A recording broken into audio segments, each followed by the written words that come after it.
एक बार एक गांव में एक आलसी आदमी रहता था। वह कोई काम नहीं करता था, हमेशा खाली बैठा रहता था और सोचता था कि बिना कुछ किए ही उसे खाने को मिल जाए।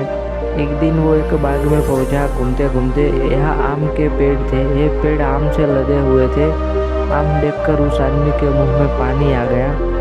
आम खाने के लिए वो पेड़ पर चढ़ गया। इतने में ही बाग का मालिक वहाँ आ गया। जैसे उस आदमी ने बाग के मालिक को देखा तो वो वहाँ से भाग गया। वह काफ़ी दूर तक भागा और गांव से बाहर एक जंगल में जा पहुँचा। वह बुरी तरह थक गया था और एक पेड़ के नीचे बैठ गया। इतने में उसकी नज़र लोमड़ी पर पड़ी। इसकी एक टांग टूटी हुई थी।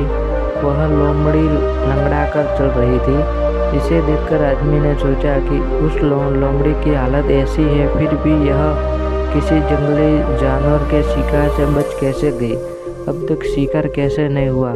इसी सोच में वो पेड़ पर चढ़ गया और वहाँ बैठकर देखने लगा कि अब लोमड़ी के साथ क्या होगा। कुछ ही देर में एक शेर की दहाड़ सुनाई दी। उसे सुनकर सभी जानवर भाग गए, लेकिन लोमड़ी की इस हालत में वो भाग नहीं सकती थी, तो वह वहीं खड़ी रह गई।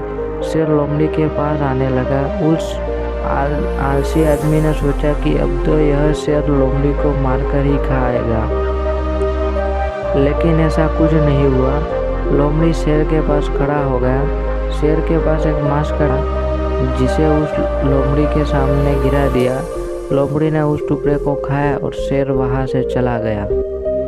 यह सब देखकर आदमी ने सोचा कि भगवान सही में सर्वसर्वा है। भगवान ने दुनिया में हर प्राणी के लिए कुछ न कुछ प्रबंध किया है। यह देखकर व्यक्ति अपने घर को वापस लौट कर आया। वह घर वापस आया और बिस्तर पर लेट गया। 2 से 3 दिन उसे इंतजार किया कि शायद भगवान उसके लिए कुछ खाना भेजेंगे, जिस तरह लोमड़ी के लिए भेजा था, लेकिन ऐसा कुछ नहीं हुआ। भूख के चलते उसकी हालत लगातार खराब होने लगी। वह आखिरकार अपने घर से बाहर निकला और चलने लगा। कुछ दूर एक पेड़ के नीचे एक बाबा बैठे थे। वह उनके पास गया और जंगल की कहानी सुनी।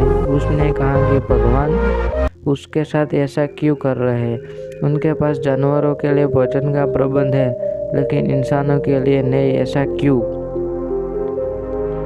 बाबा जी ने उत्तर दिया कि ऐसा कुछ नहीं है। भगवान के पास तो सारे प्रबंध है, लेकिन वो तुम्हें लोमड़ी नहीं बल्कि शेर बनाना चाहते हैं।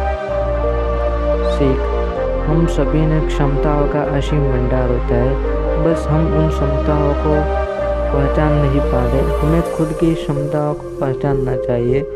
दूसरों की सहायता की प्रतीक्षा में वक्त जाया नहीं करना चाहिए। आप खुद को सक्षम बने और दूसरों की सहायता करें। अगर आपको यह कहानी अच्छी लगी हो तो वीडियो को लाइक, शेयर और चैनल को सब्सक्राइब कर लेना। हम आपके लिए ऐसे ही मोटिवेशन से भरपूर कहानियाँ लाते रहेंगे, तो बने रहिए हमारे साथ। धन्यवाद।